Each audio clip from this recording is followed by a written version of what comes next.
In the heart of New York City, nestled between towering skyscrapers and bustling streets, stood Bella's Bistro, a charming restaurant known for its exquisite Italian cuisine. The owner, Leo Mancini, was a culinary genius, celebrated for his innovative dishes that delighted food critics and patrons alike. Yet, beneath the surface of his success, Leo felt an unsettling disconnect from the very establishment he had poured his heart into.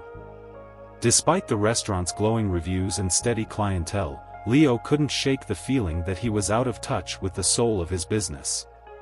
Determined to reconnect, he decided to go undercover as a regular customer. On a rainy Friday night, he donned a simple baseball cap, jeans, and a hoodie, blending seamlessly into the crowd. As he entered Bella's Bistro, the familiar sense of garlic and herbs enveloped him. The restaurant buzzed with energy, waitstaff darted between tables, couples shared intimate conversations, and laughter echoed off the walls. Leo slid into a booth at the back, grateful to observe without being recognized. Moments later, he overheard two boys at the booth behind him. Their hushed tones carried a sense of urgency that piqued his curiosity. "Do you think he'll really show up?" one boy whispered, his voice tinged with apprehension. "I don't know," the other replied, glancing around nervously. "Mom said he comes here all the time." Leo's heart raced. Who were they looking for? He shifted slightly, pretending to read the menu while straining to catch more of their conversation. "He ruined everything," the first boy said, his voice heavy with emotion. The second boy nodded.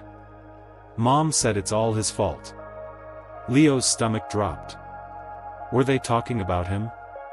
The words stung like a slap. He had built his restaurant on passion and hard work, but now, doubts began to creep in. What could he possibly have done to warrant such blame?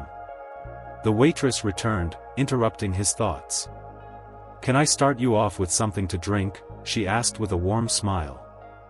Water is fine," Leo replied, trying to maintain a calm demeanor. He ordered a pasta dish, but his mind was elsewhere, consumed by the boys' conversation. As their whispers continued, Leo's anxiety grew. "He took everything from us," the first boy insisted. Leo's heart raced. The boys were searching for someone who had caused their mother pain, and they seemed certain that person was him. He couldn't ignore it any longer. Taking a deep breath, he stood up and approached their booth. "Hey," he said gently, his hands tucked into his pockets to appear non-threatening. "I couldn't help but overhear. Are you looking for someone?" The boys exchanged nervous glances, the boy in the hoodie narrowing his eyes. "Why do you care?" he shot back defensively. Leo hesitated, feeling exposed. "I just thought, maybe I could help." The boy in the hoodie leaned closer, realization dawning on his face. "Wait a second. You look familiar." Leo's heart sank. "A lot of people say that." "I must have one of those faces," he replied, forcing a laugh. "No," the boy insisted, his voice rising. "You're Leo Mancini, the owner of Bella's Bistro." "Yes," Leo admitted quietly, his heart pounding. "But how do you know who I am?" "Because of what you did to our mom," the boy said, his voice trembling with anger. Leo blinked, taken aback. "Your mom? Her name is Sophia. She used to work for you," the second boy added, his expression shifting from anger to curiosity. "She said you took credit for her recipes and ruined her career." The name hit Leo like a thunderbolt. Sophia had been a promising sous chef, full of ambition and creativity. He had admired her talent but hadn't thought about her in years. I didn't know," he stammered. "I need to talk to her."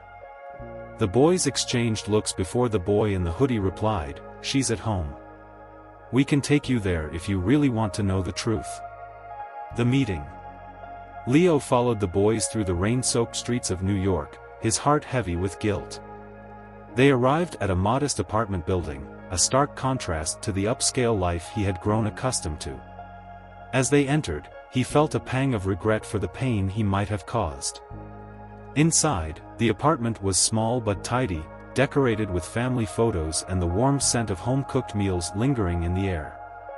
In the living room, Sophia sat on the couch, her once vibrant spirit dimmed by years of struggle. "Sophia," Leo said softly, his voice breaking as she looked up, surprise flickering in her eyes.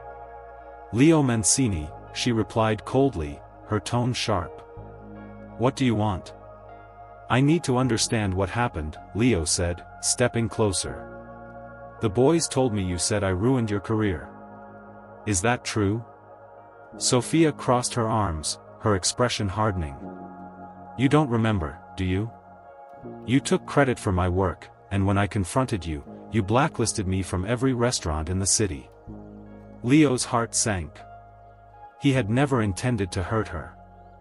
"I didn't know," he whispered, his voice trembling. "I thought we were a team." Sophia shook her head, her eyes glistening with unshed tears.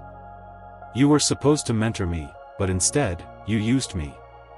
I lost everything because of you." The weight of her words hung heavy in the room. Leo felt a mix of shame and disbelief. "I never wanted this," he said, his voice cracking. "I swear, if I had known how my actions affected you, I would have done something differently." Sophia remained silent, her anger palpable. Leo took a deep breath, determination flooding his veins. "I want to make this right. I can't erase the past, but I'd like to offer you a position at Bella's Bistro, a head chef role, where you'll get the credit you deserve." Her eyes widened with surprise. "You think a job can fix everything?" "No," Leo replied earnestly. "But it's a step towards making amends. You deserve the opportunity to shine like you always should have." Sophia hesitated, glancing at her boys, who watched with cautious hope. "I don't know if I can trust you," she finally said. "You don't have to decide now," Leo assured her. "But I want you to know that I'm truly sorry." A new beginning.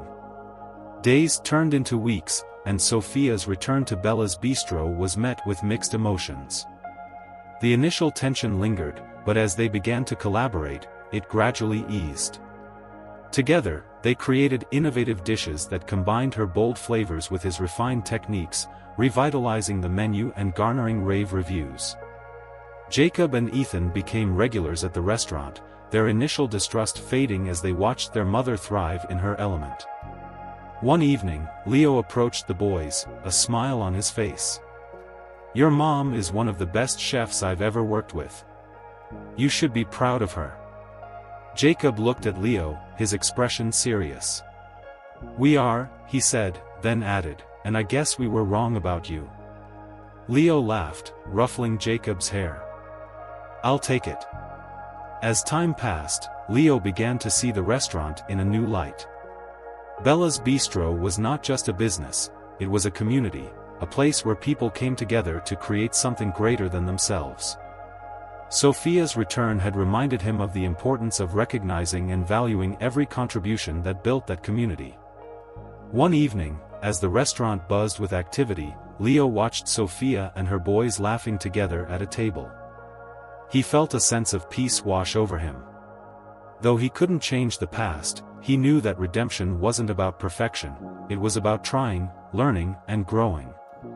And with every dish they created, every smile shared, Leo understood that their journey was just beginning, a journey toward healing, understanding, and a brighter future for them all.